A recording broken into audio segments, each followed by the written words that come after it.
What's up, gamers, high wanderers, and hello, internet. Welcome to another Sloop Gaming video. Update 1.1.0 is finally here. Today's Tuesday, July 18th, in the Lord year of 2023. This is a huge update, a huge patch that's coming ahead of the July 20th opening of Season 1, Season of the Malignant for Diablo 4. Very excited. A lot of information here. I am going to read all of these patch notes, but most importantly, what I want this video to do is spark engagement and conversation and questions from not only our community, but anyone else that happens to watch this video. I want to get your feedback, especially from the Diablo 4 or just Diablo veterans out there. Please comment below. Let me know your thoughts on the launch of Diablo 4, these patch notes specifically, what your expectations are for Season 1, Season of the Malignant. I have a few videos out already on Diablo 4, notably my review and thoughts on the launch of Diablo 4, as well as what you need to know for this Thursday, July 20th launch of Season of the Malignant. So please go check those out. Feel free to drop a like and a share. It's a great way to support the channel. And if you're not subscribed already, please do so for more Diablo 4 content. So let's get right into the patch notes. I'm going to take a couple deep breaths. I got my water here. Let's get into it. If you're interested in the full list read of bug fixes, that will be put on the back end of this video. Thank you. Patch 1.1.0A. All platforms, again, July 18th, 2023. New unique and legendary aspects. New unique items and legendary aspects have been discovered in Sanctuary. Use them to enhance your characters in the eternal or seasonal realm. These unique items can be attained from World Tier 4, and the legendary aspects can be attained from any World Tier. So that's important to note. The uniques, exclusive to World Tier 4. Legendary aspects can be obtained from any world tier. There's 6 unique items. General. Avarian Spear of Lycander. Uber Unique Staff, World Tier 4. Gain a random shrine effect for 10 to 20 seconds after killing an elite enemy. Can occur once every 30 seconds. Developer's note. Avarian Spear of Lycander is an extremely rare drop. We wish you luck in recovering it from the armies of the burning hells. And I guess really that's the rub as we go through this. And I'm going to try not to pause too much. I just really want to get this information out. But the unique drops, the rate, I am for one with chasing and grinding, but the drop rate is just abysmal. Again, let me know your thoughts in the comments below. Barbarian. Azarath, unique sword. Lucky hit. Your core skills have up to a 20% chance to freeze enemies for 3 seconds and deal 0.75 to 1.5 cold damage to them. Druid. Flesh render. Unique one-handed mace. Debilitating roar and bloodhowl. Deal 0.5 to 1 damage to nearby poisoned enemies. Necromancer. Lidless wall, unique shield, lucky hit. While you have an active bone storm, hitting an enemy outside of a bone storm has up to a 5 to 25% chance to spawn an additional bone storm at their location. Each of your active sacrifice bonuses increases the chance by 25% and the total number of additional bone storms you can have by +1. Rogue. Eagle horn, unique bow. Penetrating shot has a 30 to 80% chance to fire an arrow that bounces off walls and scenery. Hitting enemies from behind with penetrating shot will make them vulnerable for 3 seconds. Sorcerer. The Oculus, unique wand. Gain the effect of the teleport enchantment for free. When you evade using teleport enchantment, you are taken to a random location. Developer's note.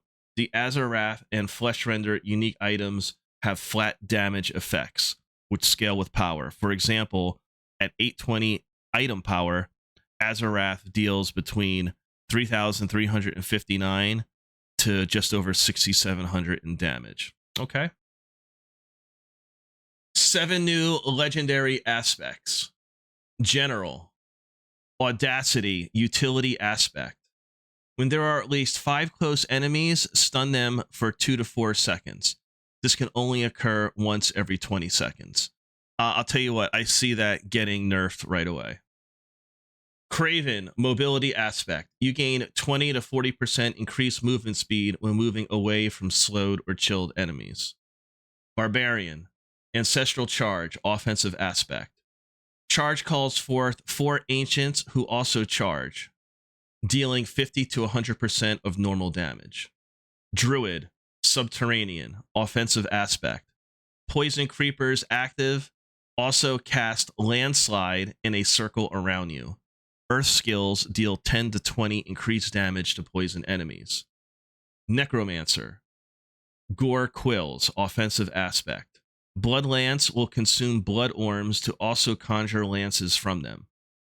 Each additional blood lance deals 20 to 50% of normal damage and prioritizes targeting unlanced enemies. Rogue, Pestilent Points, Offensive Aspect. Every third cast of Puncture is poison imbued with 100 to 150% of normal potency. Sorcerer, Searing Wards, Offensive Aspect. After spending 200 to 100 mana, your next firewall is free to cast and will destroy incoming small missiles. Gameplay, Barbarian. Fix an issue where the number of enemies to defeat for the Barbarian class quest Masters of Battle was not displayed, where the Iron Maelstrom could cast more than 3 times rapidly casting Warcry, where stacking the Berserk Ripping, Skullbreaker, and Anemia aspects would allow the player to deal extreme amounts of damage. What's wrong with dealing extreme amounts of damage? Issue where the outer edge of the quakes granted to Hammer of the Ancients via the aspect of Ancestral Echoes was dealing far more damage than intended. Developers note, we recognize this adjustment is a significant decrease to the Hammer of Ancients Barbarians build, but we do not want its strength to be reliant on an underlying bug. Fair point. Druid. Fix an issue where Earth skills and the Pulverize skill would consume 2 overpower buffs simultaneously, where the bonus effect on Bloodhowl from Night Howler's aspect would apply twice to the Wolf Companions, but not at all for Ravens, where Provocation passive stacks wouldn't update properly after adding more points to it, where the automatic transformation from Insatiable Fury would cause the Ursine Strength key passive to not proc consistently, where the enhanced Pulverize buff would not remove itself in town, where Seeking Tornadoes produced by Storm Chaser's aspect would not deal damage. Fix an issue where Raven's passive damage did not improve after the skill was upgraded, where Rabies would deal no damage while standing very close to an enemy. Fix an issue where Stormclaw's aspect allowed Shred to do extreme amounts of damage. Necromancer.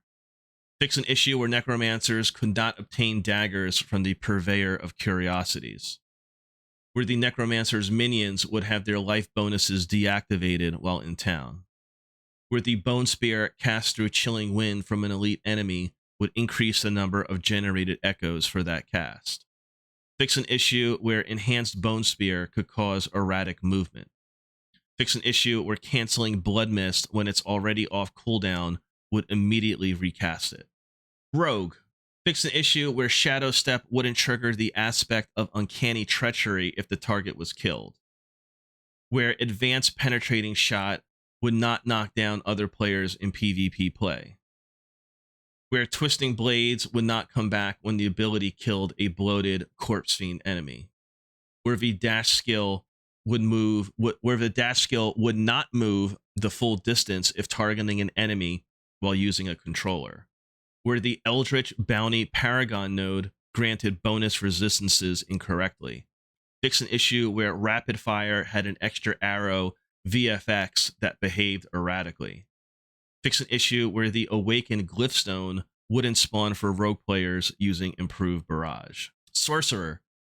Fix an issue where the Firebolt enchantment effect did not contribute to the Combustion Key passive, where the passive stacks generated by Align the Elements could partially reset in an unexpected way, where casting Deep Freeze would prevent the Ice Shard enchantment effect from triggering, where Aspect of Control was applying its damage bonus 3 times for staggered bosses, where the Gravitational aspect was appearing weaker on two-handed weapons or amulets. Fix an issue where the enchantment effect for Chain Lightning had no visual tracking bonus and could also unexpectedly drop off. Fix an issue where Incinerate would immediately cost 30 mana when cast in addition to the consistent challenging mana cost. Incinerate now properly only costs mana as it is being channeled. General fixed multiple instances where players could unnaturally teleport during boss encounters. Fix an issue where a chest in the Western Ways could be interacted with infinitely. Okay.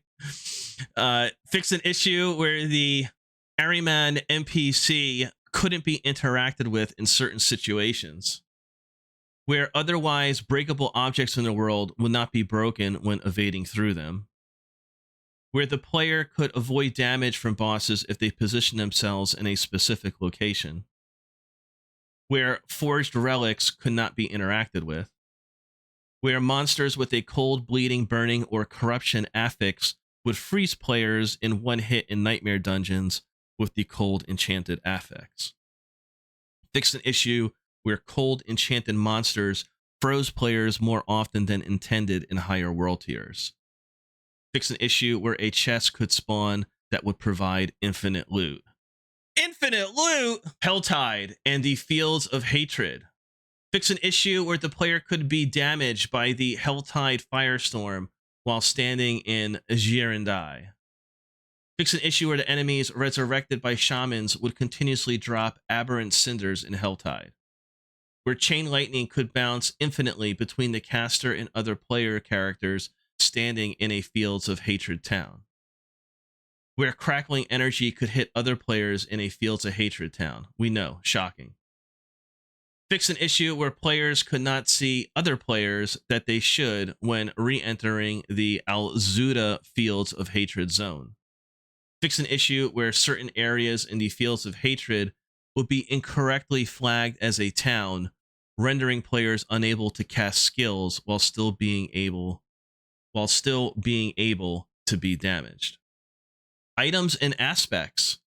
Fix an issue where the cost reduction bonus from the Ring of Starless Skies could unexpectedly drop off, where the aspect of the Protector would trigger its barrier effect after destroying a breakable object, where the Ring of Misfortune had incorrect stats, where the Ember Staff weapon didn't apply the bonus damage to crowd-controlled enemies, which is inherent for all staff-type weapons, where any character menu interaction would reset the bonus granted by the intercom aspect.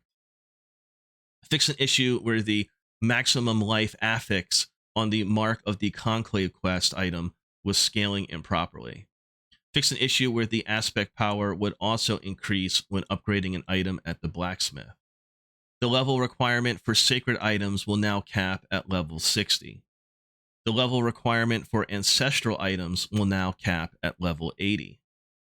Fix an issue where the Mother's Embrace unique ring did not trigger properly with several abilities. I didn't find that the Mother's Ring didn't do that for me. I'm curious what you guys think. And what do you guys think of what we've read over so far? Again, let me know your thoughts in the comments below. Quests and events. Fix an issue where the progress bar could not fill during the Caravan Under Siege event, where the Putrid Remains enemies could remain idle during the Defiled Ground event, where the champion enemies could not spawn during the Ancient Obelisk event. Fix multiple issues where using traversals could cause elite and boss monsters to disappear during multiple events. Fix an issue where Radiant and Greater Radiant chest would not spawn when completing the Fearful Bones event, where the Cursed Chest event could not be completed, where the Defiled Ground, even in Hawazar, would have a respawn point much farther away than intended. Fix an issue where unique drowned enemies spawned during events in the Forgotten Coastline could be invulnerable to damage. Oh no. Fix an issue where the suppressor monster affixes effects could be active on containers and furniture inside the dungeon during the Remnants quest, where the player could teleport through the Ancient Gate and block progression during the Storming the Gates quest, where progression could be blocked during the Flesh and Blood quest, where quest dungeons did not reset if the associated quest was abandoned, where the quest tracker would be missing if the player re-entered the game during the Picking Through the Bones quest. Fix an issue where not enough monsters would spawn to fulfill the requirements for completing the Hungering Necrolites cache quest. Fix an issue where an enemy was missing when progressing through the Lost Archives dungeon during the Legacy of Magi quest, where the immemorial inscription could not be read during the Augury of Bones quest, where the player character couldn't face to speak to an NPC when initiating dialogue for multiple quests. Fix an issue where the ghost body of Bakira could remain visible after being defeated during the True Potential Rogue class quest, where outside party members could influence the progression of the Bad Blood quest. Fix an issue where the player could be blocked from re-entering the boss's area after dying during the fight against Elias in the Piercing the Veil quest. Fix various other issues where quest progression could be blocked. I did not experience any of these issues personally. At least I don't recall that I did. If you did, again, let me know in the comments below. User interface and user experience. Fix an issue where the minimap didn't accurately depict the game world during the Blind Eye quest, where the map was incomplete for the Loch Wraith region in Scotland, where a portion of the map was invisible in the Exalter Terrace dungeon, where the Mad Bomber title would not display for enemies encountered through the Whisper of the same name, where articles in the newsfeed could not be opened using mouse and keyboard, where you have cross-network play-enabled message was being sent to chat each time a campaign quest objective was completed. The Cult Leader Paragon passive no longer appears above hostile minions in PvP. The unknown bullet point. I wonder what that is. Fix an issue where the bonus from the ballistic aspect displayed +0 to skills instead of +2 on the bonus bar, where sigil sorting was inconsistent between inventory and the stash, where the social tab on the action wheel editing window would be skipped when navigating on controller, where the amount of gold would not properly display when trading gold in large quantities, where the item comparison numbers would be inaccurate if an item in question had a gem socketed that granted a stat that was also present on the base of the item. Fix multiple issues with map pin functionality. Fix multiple issues where quest and whisper markers weren't displaying properly. Various improvements to the consistency and clarity of messaging, skill description, and tooltips. Various other UI and UX improvements. Miscellaneous. Fix an issue where the completion music for defeating Avarice could start playing before the boss was defeated. Always confirm your kills before celebrating, Wanderers. Fix an issue where players couldn't send Battle.net friend requests to friends playing on console, where players could confirm if hardcore mode was enabled after logging in with a new character, where players that haven't unlocked a higher world tier could be invited into a higher world tier party, where players couldn't transfer leadership of a clan, where the sender of the party invite would not be informed that the invite failed due to incompatibility with campaign prologue progress. An issue where Michiel's camel made no noises. Okay. Fix an issue where no sound when Loraf kicks Meshif awake. Various other improvements. Loading screen updates. We've added more dynamic loading screens with the release of Season of the Malignant. This includes adding more assets to the loading screen, such as your player character. All right, that's cool. I've always said, like, I love the art in the game and like the loading screens and seeing like new art. And now that we're going to be able to see our character in there as well, that's going to be pretty cool. There's nothing more satisfying than putting time into fashion and then seeing your character like in frontal view with like the art UI background. If that's what it is, then that's going to be really pleasing to see. Gameplay updates general. Altar of Lilith unlocks are now account wide. Map discovery is now account wide. Whispers will no longer reward sigil dust. Overall loot quality has been significantly improved for Silent Chest. The channel time for the Leave Dungeon ability has been increased from 3 to 5 seconds. We have generally reduced the tendency for many monsters to move around in combat, so that melee characters don't have to chase down their enemies as much. Added PS5 DualSense Edge wireless controller support for PC. Renown value adjustments. SideQuest renown reward values increase from 20 to 30. Dungeon renown reward values increase from 30 to 40. That's a good bump, man. I agree with that. Developers' notes. This change is retroactive, and the additional renown gained will be applied to characters who have already completed side quests and dungeons. Oh, that's even more fantastic. Good job. Good job, Diablo team. World Tier. World Tier 2 has had the following bonuses added. Bonus gold increased from 15 to 20%. Monsters now drop 15% more items. Developers note. We like where World Tier 2 has landed overall, but are increasing its rewards pace to better align with its difficulty.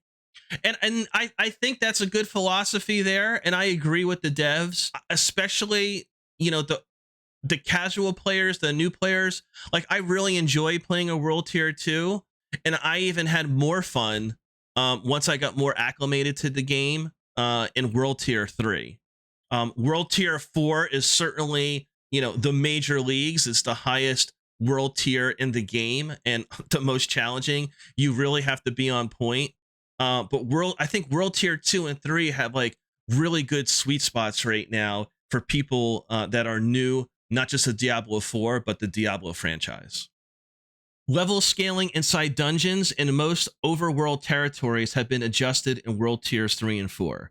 Monsters will begin to trail behind the player in level after a certain point, up to a maximum of 5 levels behind.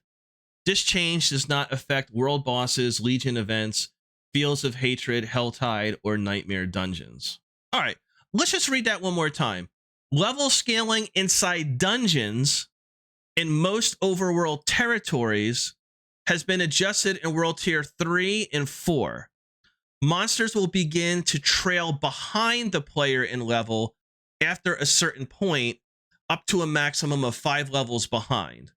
This change does not affect world bosses, Legion events, Fields of Hatred, Helltide, or Nightmare dungeons. Okay, so I think this directly answers the question. I think a lot of new Diablo players, or maybe just Diablo vets that are just kind of over with the infinite scaling, and I'm always going to be, no matter how powerful I get, I'm always going to be just under the enemies in front of me.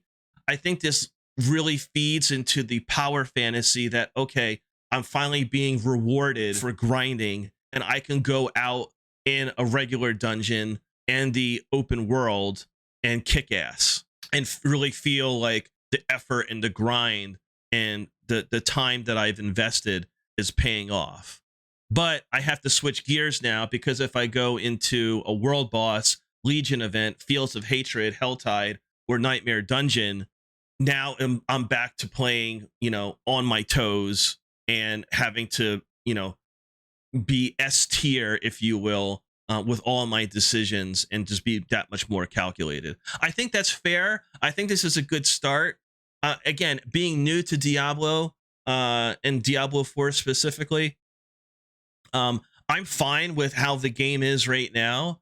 But I did, I did feel like, when am I ever going to like overpower the enemies in front of me? That's not to say that I don't feel overpowered right now, but just based upon, what empirically is stated and shown with the level scaling, I think this addresses that issue, and I think this is a positive change. World Tier 3 example. If the player's level is below 55, the monster's level is 55. If the player's level is 56 to 60, the monster's level is 55. If the player's level is 61, the monster's level is 56. If the player's level is 62, the monster's level is 57, etc. From this point, the monsters will always be -5 until World Tier 3's max monster level of 70. World Tier 4 example. If the player's level is below 75, the monster's level is 75. If the player's level is 76 to 80, the monster's level is 75. If the player's level is 81, the monster's level is 76. If the player's level is 82, the monster's level is 77, etc. From this point, the monsters will always be -5. Experience. Reward experience for completing Whispers in World Tier 3 and 4 have been significantly increased. Developers note, we have observed that the experience bonuses rewarded for killing higher level monsters escalates too fast when compared to the relative challenge involved. We still want to reward players for taking on this challenge by encouraging them to participate in power leveling together instead of one player killing enemies while another member of their party waits at the dungeon's entrance. Yeah, I get it. And please, community, don't be upset with this, okay? It's called cheesing. We are adjusting bonus experience rewards for killing monsters that are a higher level than the player. Pre-season of the Malignant bonuses. 1 level higher, 15%. 2 levels higher, 20%. 3+ levels higher, 25%. Post-season of the Malignant. 1.5% bonus per level up to 10 levels. Example, +1 level, +1.5%. +2 levels, 3%. 10 levels, 15%. We get it. We're also adjusting experience rewards for monster levels offset for higher world tiers. Current world tier level offsets. World tier level 2 up to 3%. World tier level 3 up to 10%. World tier level 4 up to 100. We are changing this to World tier 2 up to +3, which is unchanged. World tier 3 up to +6. World tier 4 up to +10.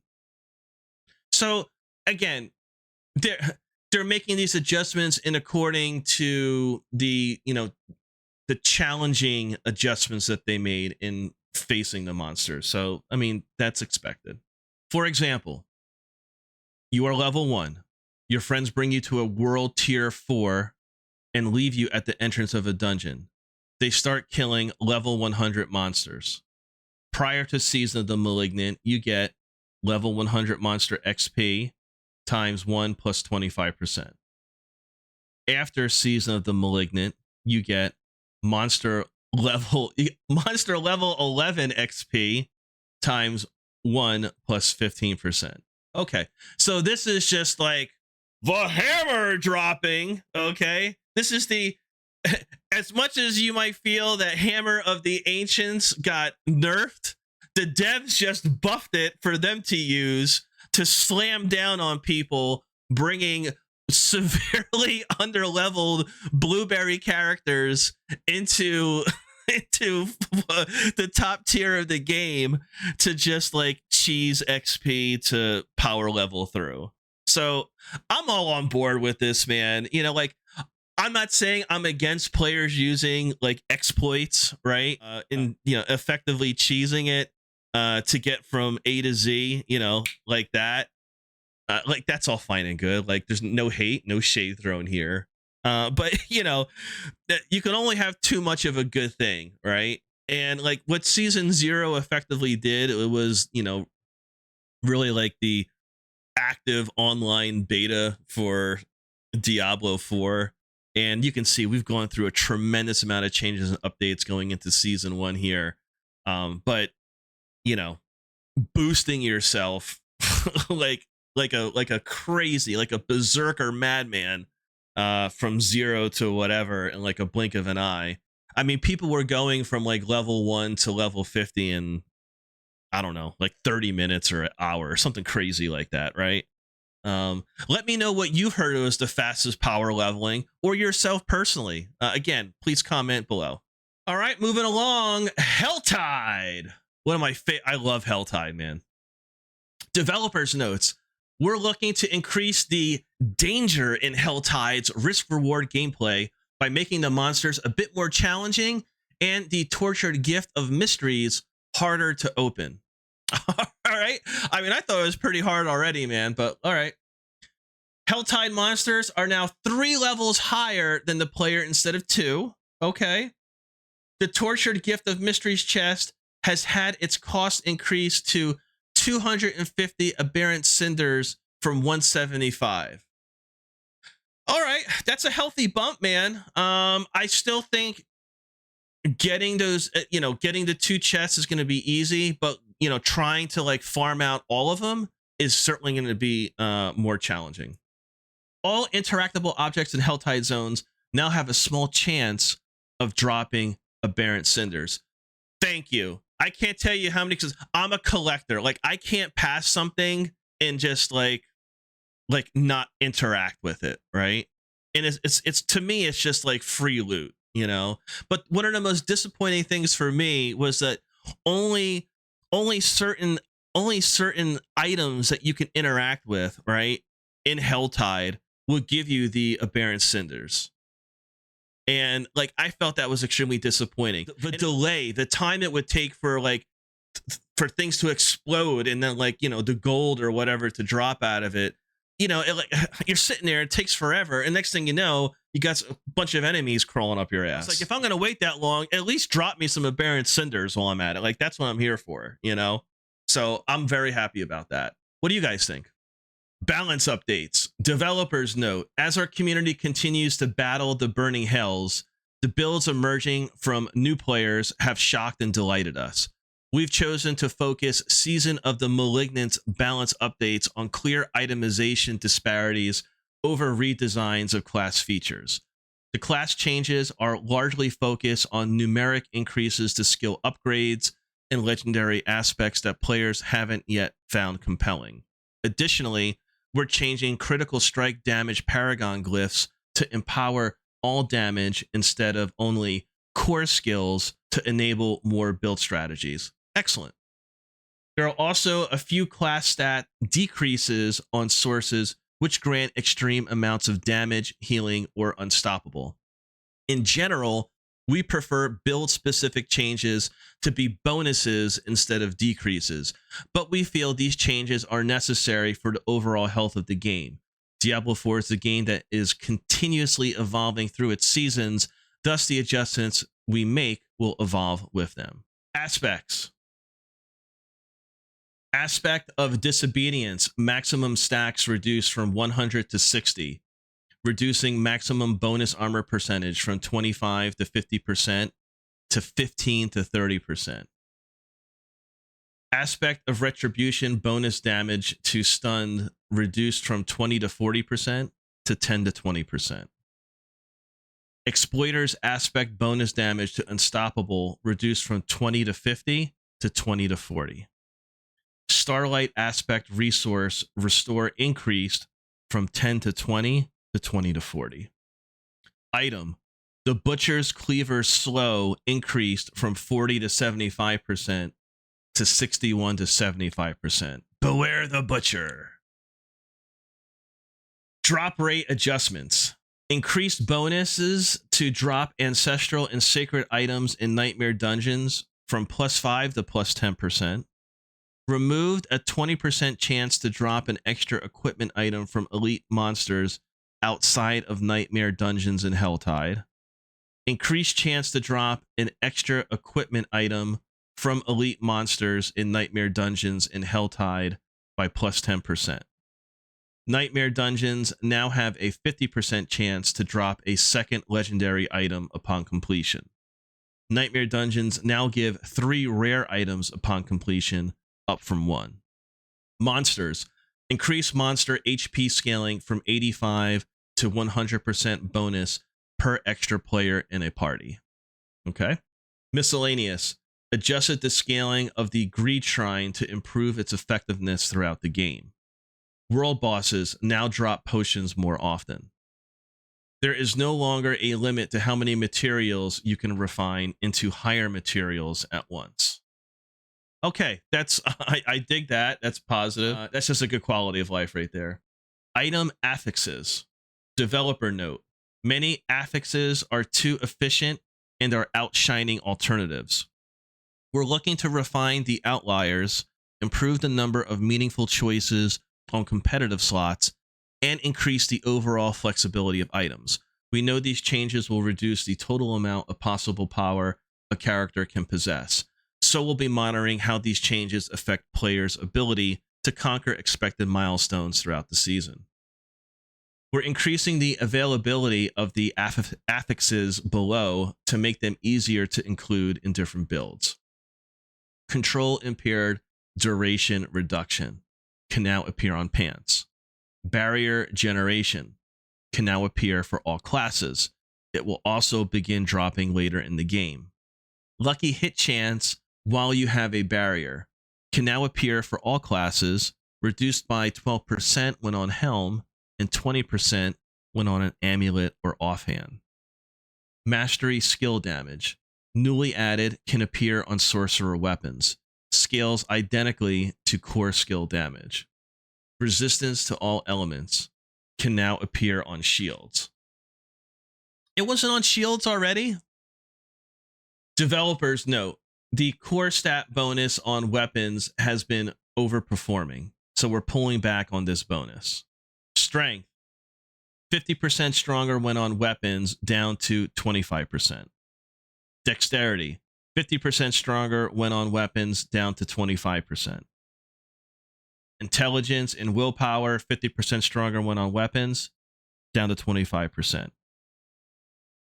All right, they pretty much cut that in half. That's a huge nerf right there. Developers note, cooldown reduction affixes often felt mandatory due to their raw power. We imagine cooldown reduction will remain a highly desirable stat, but the penalty for not prioritizing it won't be as harsh. Cooldown reduction, reduced by 30%. Imbuement skill cooldown reduction, also reduced by 30%. Trap skill cooldown reduction, 30%. Okay. Big nerfs there. Developer note, we're seeing critical strike damage and vulnerable damage often viewed as a hard requirement for a build success in Diablo 4. Very true. We believe this is a step towards allowing more builds to flourish and will continue to make changes in support of this goal. Critical strike damage reduced by 17%. Lightning critical strike damage reduced by 17%. Critical strike damage with bone, earth, imbued, and werewolf skills reduced by 17%. Vulnerable damage reduced by 40%. Man, they came down hard on that.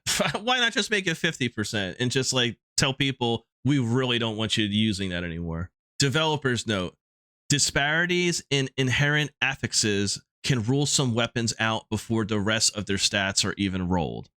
These are receiving harsher reductions than their normal affix counterparts to increase weapon flexibility. Critical strike damage inherent on swords reduced by 50%.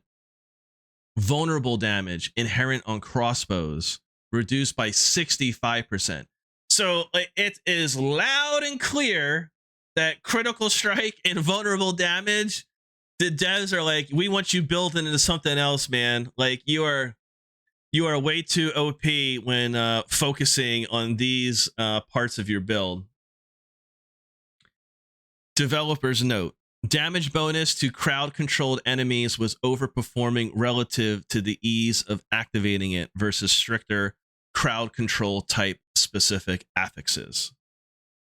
Damage to crowd control enemies decreased by 30%. Damage to frozen enemies increased by 20%. Developers note, we have seen that skillful players are frequently slaughtering monsters many levels above their own. We want to support this, but the current situation is beyond what we believe is correct for the long-term health of the game. To chase this goal, we're shifting power to many offensive affixes from defensive affixes. We know this will make our endgame more deadly, particularly for those chasing our pinnacle boss, an encounter not meant for the faint of heart. Overcoming the pinnacle boss will take every ounce of grit you can master and all tools at your disposal. We will continue to evaluate feedback from the community and make changes to our combat mechanics. All increased by 25%. Physical damage, fire damage, cold damage, lightning damage, poison damage, non-physical damage, physical damage over time, fire damage over time, shadow dots, damage with two-handed bludgeoning weapons, damage with two-handed slashing weapons, damage with dual-wielded, damage with ranged, damage with skills that swap to new weapons, damage while in human form, damage while shapeshifted, blood skill damage, bone skill damage, brawling skill damage. That is increased by 33%. Companion skill damage increased by 33%. Conjuring skill damage increased by 33%. Again, the following are all increased by 25%. Cutthroat skill, darkness skill, earth skill, frost skill, imbued skill, imbuement skill, marksman skill, pyromancy skill, shock, storm, summoning, all increased by 25%. Trap skill damage increased by 33%. Weapon mastery skill damage increased by 33%. Werebear, werewolf increased by 25%. Total armor reduced by 30%. Attack speed for 4 seconds after dodging an attack increased by 20%. Damage for 4 seconds after dodging an attack increased by 20%. Total armor while in werebear form reduced by 25%. Total armor while in werewolf form reduced by 25%. Damage reduction from close enemies reduced by 20%. Damage reduction from distant enemies reduced by 20%. The remainder are all reduced by 25%. Damage reduction from distant enemies, from enemies that are bleeding, from enemies that are burning, from enemies that are poisoned, from enemies that are affected by shadow over time. Damage reduction while fortified reduced by 25%. Bug fixes, accessibility, made various improvements from an accessibility perspective primarily. Many fixes to the screen reader where it failed to read specific elements. Challenges. Fix multiple issues where specific challenges wouldn't provide the proper rewards or could not be completed. Fix multiple issues where certain challenges could not be progressed through unintended means. Fix issues where players would gain progress for certain challenges through the actions of nearby players. Multiple instances where activities that should count towards the criteria for some challenges were not counted. Fix an issue where players would not receive notifications for when one of their friends completed a challenge. Also, where feats of strength were not accounted for when calculating challenge completion percentage. The feats of strength final slayer of the first mother now requires you to slay the level 100 pinnacle boss solo. The silence and hellish challenge remains unchanged. Fix an issue where the feats of strength, one of the first and earliest experience, did not display all the titles they rewarded. Cooperative play. Fix an issue where the camera wasn't functioning properly when players were far apart in local co-op. Fix an issue where NPC conversation boxes would overlap if multiple local co-op players talked to the same NPC at the same time. Also where the rogue's inner sight would only fill up for one of the players in a co-op mission. Fix an issue where the Dark Potential Challenge would be granted to both players when either player completed it, regardless of the other player's progress. Multiple instances where quest progress would not properly synchronize, or quest progression could not be blocked for, or could be blocked for local co-op players. Fix multiple issues that occur during cutscenes for co-op players. Dungeons. Again, fix the issue where the player would not be able to receive enough animus to progress through the hollowed ossuary dungeon. Where the stone carving in the Fallen Temple capstone dungeon would duplicate. Where the monster regen affix in the Nightmare dungeon would also affect structures in that dungeon. Where the Goatman and Shambling Corpse enemies would continuously respawn in the Forsaken Quarry dungeon. RIP farming. Issue where the Sentinel enemies would not have weapons in the Battle of Faith dungeon. Fix an issue where the Bastion of Faith dungeon could sometimes not be completed. Where the player could respawn behind a barrier in the Fallen Temple capstone dungeon. Where the map for the Crusaders Cathedral dungeon was incomplete. Where the Curse of Indolence and the Curse of the Weak would stack even when the player was dead in the Fallen Temple capstone dungeon. Fix multiple instances where the Fog Door could not be progressed through some dungeons. Where the Monster Thorns affix in Nightmare dungeons was reflecting physical damage. It will now properly reflect non-physical damage. Fix an issue where blood boils will not properly spawn in the Core Dragon Barracks dungeon. Where traps would deal more dungeon than intended. Where level scaling in the level 100 Pinnacle dungeon was inconsistent. Where the Awakened Glyphstone wouldn't spawn if the party leader left the dungeon before the dungeon was completed. And there you have it, patch 1.1.0a. Today, July 18th, in the Lord year of 2023. This is all in effect right now, so go check it out on the Eternal server, and you'll be able to experience this on the Seasonal server with the launch of Season 1, Season of the Malignant, this Thursday, July 20th.